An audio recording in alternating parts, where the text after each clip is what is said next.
Let's talk about how I studied for step one and the things that actually worked. If you're new here, my name is Julia. I'm a 6th-year MD PhD student, and I'm the founder of Book with Bloomed, which is a boutique USMLE and med school advising company. Tips on how to prepare for step one and the things that I think would be beneficial to you. But I have not talked about what I did for step one. What I always tell people when they're putting together a schedule for step one is we have to have our big three: questions, content, and memorization. And then like a fourth thing, which is really practice exams. The way that I structured this is I kind of did it within 3 chunks of my day. So I did UWorld questions in the morning. I would do 80 questions every day and review them.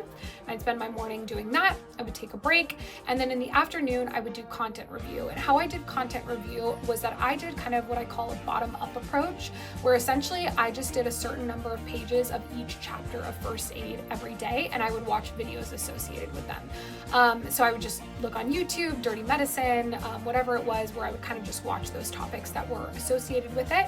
And I rotated. So it's like, Monday would be repro and endo, and Tuesday would be neuro and psych.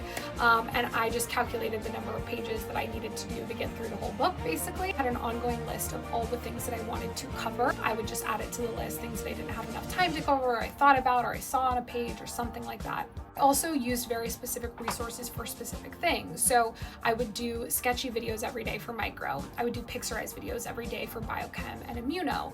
I would do a certain number of dirty medicine videos every day because I knew how beneficial they were and how high yield they were. Oncology playlists every day, and the anatomy 100-page PowerPoint. I had very specific ways I was like targeting each part of the content that was required to know, and that's what would happen in my afternoons.